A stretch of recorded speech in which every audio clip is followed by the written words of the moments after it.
How's it going, everybody? Hope everyone is doing well. My name is Jason, and in today's video, I want to talk a bit about the Toronto Argonauts, who are off to their first 6-0 start since 1935. I couldn't believe it when I saw that stat that they haven't had a 6-0 start since way back then, so I thought it was worth a video today, so let's talk about their season so far. So I think a lot of people, after they won the Grey Cup last year, there were a lot of people that thought it was kind of maybe a fluke, that this team was not really one of the best teams in the league, but they really have proved us wrong the first 6 weeks of the season, or the first 6 games of their season. And I think that they've really done that with an exclamation point. I think they've done it on both sides of the ball. This is a very well-rounded team. And let's talk about their results so far this season. So they had a bye week 1. Unfortunately, the result with having 9 teams in a league, you have to have one team off every week. And Toronto was that unlucky team that had the first week off this year. So the first game was week 2 against Hamilton. They win at home 32-14 in the game that I attended. And I thought that Toronto was just the much better team in this one. Both sides of the ball. They got a couple of turnovers in the end zone of Bo Levi Mitchell. That's when he was still playing for the Ticats before his injuries. And I think that, offensively, Chad Kelly showed a little bit in this game. He hit a big deep ball to DeMonte Coxey, who's kind of been a breakout star for this team so far this season. And I think the one thing with this team so far this season that I would really point to for their success is their execution. And I think that they've created a lot of big plays, but they've also been able to punch it into the end zone when they've gotten the opportunity, which a lot of teams in the CFL certainly haven't this season. So week 3, they win at Edmonton 43-31 in a score that looks a lot closer than it ultimately really was on the field. I thought that ultimately that Edmonton really got a couple of garbage time touchdowns at the end of that one. I thought that Toronto really just bullied them with the run offense, and I think what a duo they have with A.J. Ouellette, who looks like, in my mind, the best running back in the CFL so far this season. Combine it with Andrew Harris is a little bit of a change-up.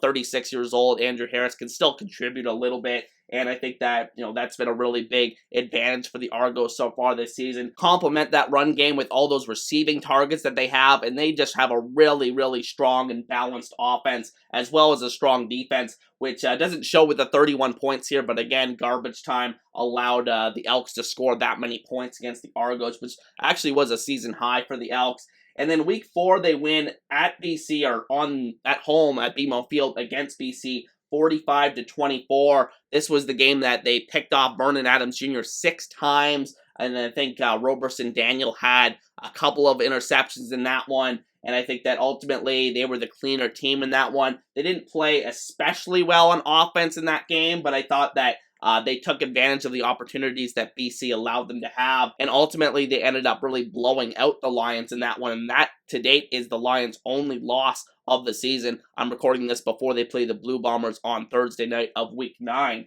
Now, week 6, they win 35-27 at Montreal, and this was really the team that has went the most toe-to-toe with the Argos so far this season. And I thought that this was one of the best games that was played so far this year. Went back and forth, and I think that the Alouettes played well offensively in this one. This is the first time that the Argos defense kind of struggled a bit, but I think ultimately the big thing in this one was Chad Kelly and his playmaking ability. I was saying this on our one of our recap shows recently, that Chad Kelly kind of reminds me of a young Ben Roethlisberger, a guy that is a big-bodied guy, really hard to sack in the pocket with just one guy. He just kind of shrugs you off. He has ability to extend plays, has a big arm for throwing it down the field, loves to do that, and I think that really showed in this game against Montreal, where they go to 4-0.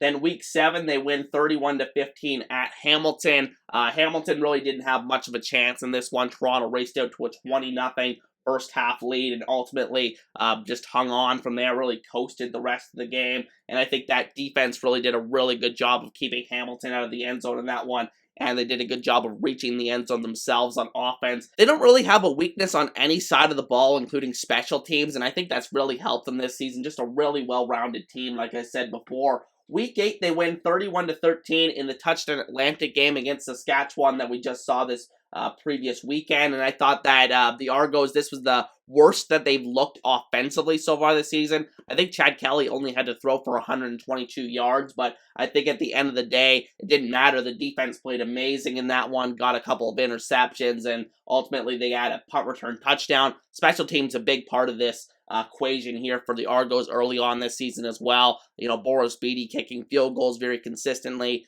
John Haggerty as a great punter for that team. And then Javon Leake as a great returner. They just have all three elements working very well right now. And that's led them to this 6-0 start, or been a big part of them leading to a 6-0 start. And so that's their 6-0 start to the season. Now, in terms of their upcoming schedule, week 9, they're at Calgary. That's this week. I think it should be very interesting to see. Toronto is a very heavy favorite, but they lost the last time that they were in Calgary. So we'll see what happens in that one. Week 10, they're home against Ottawa. Should be interesting. That's the first time that they're playing Ottawa this year. So always interesting to see if they can get off to the right foot in those divisional matchups. Week 11, they have their third and final bye of the season. So it will be just straight football from there on out after that week. Week 12, they're home against Calgary, so 2 games against Calgary in about a month span here. Week 13, they're at Hamilton for the Labor Day game. Hamilton has traditionally owned them on Labor Day, but Toronto won there last year for the first time since Tim Hortons Field opened, so we'll see if Toronto can make it 2 consecutive years on Labor Day in Week 13.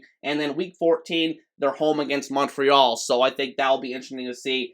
Now that we've seen the fireworks that they had the first time they met. So I think it should be interesting to see if Montreal can pull out one there and give Toronto an L there. So I think I'm not going to put up their full schedule, their full remaining schedule, because I think that it's too early to talk about the possibility of them going 18-0. Unfortunately, even though they have the 6-0 start, we've seen a lot of teams go off to these hot starts in the CFL. Winnipeg most recently last year, but ultimately it's very hard to picture a team going 18-0. So we'll wait till it gets a little bit later in the season. If they're like 12-0 sometime later this season, then maybe I'll have to make another video about the Argos. But I think ultimately at the end of the day, going to be very exciting to see how this team finishes the season. I think this is still at least a 13-14 win season after they get off to this 6-0 start here. So I'm excited to see how they finish the year. Now, before we end this video, let's talk about their statistical leaders so far this season, starting with their passing leader, which is, of course, Chad Kelly. 6 games played, 1,505 passing yards,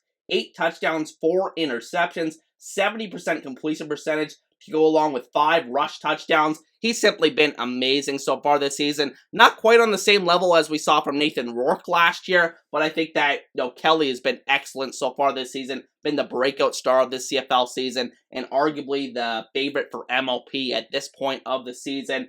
Their rushing leader is AJ Ouellette, who's also been excellent. 6 games played, 427 rushing yards, 5.4 yards per carry, to go along with 4 rushing touchdowns. He's just been a beast, especially around the goal line. He's just a really tough guy to stop. He has the great combination of finesse, but also a lot of power. He's just a really tough guy to bring down. So I think he has really emerged as arguably the best running back if we're just going off of how he's played this season in the CFL. The receiving leader is Devaris Daniels. 6 games played, 16 receptions to go along with 304 receiving yards, 2 touchdowns, while averaging 19 yards per reception. Toronto kind of does it by committee in the receiving core. Daniels is an excellent player, very trustworthy vet. I don't think he's ever had a 1,000-yard season, but he definitely has the talent to do it. And I think that ultimately this year, maybe he gets there, 304 yards, maybe he gets there, maybe he doesn't. But I think at the end of the day, again, more of a by-committee approach in Toronto. I think they have like 5 or 6 receivers that can do the job. And ultimately, I think that makes them a very tough team to defend on offense. Then in terms of their defensive leaders, for tackles, it's a Darius Pickett with 34 tackles so far this season. He's been really good, very noticeable in that defense after coming over from Montreal. Very good free agent signing. For sacks, it's for Laren Oromalade, defensive end coming over from Calgary, has 5 sacks so far this season. I thought he had more, but I think at the end of the day, his impact is really beyond those sacks that he's putting up so far this season. And then for interceptions, it's Roberson Daniel, who's had a really good comeback season. I think he played something like 5 games over the last 2 years or something. but he has had a really good comeback season here. Has had 4 interceptions so far this season, so that's a lot in just 6 games. So we'll see what he ultimately ends up with, and if he can really approach that double-digit interception total. So it's going to be very interesting to see how these players play the rest of the season. Like I said, such a well-rounded roster, doesn't really have any weaknesses. The receiving core just so deep. They have so many weapons. Even a guy like Curly Gittens Jr. is having a bit of a down year, even though he was their best receiver last year. So I think at the end of the day, there's still even room for improvement with this team, which is scary. And I think at the end of the day, it's going to be very interesting to see how they finish this season. And be sure to let me know what record you think the Argos are going to finish with this season down in the comment section. And with that said, I hope you guys have a great day, and I'll see you guys next time.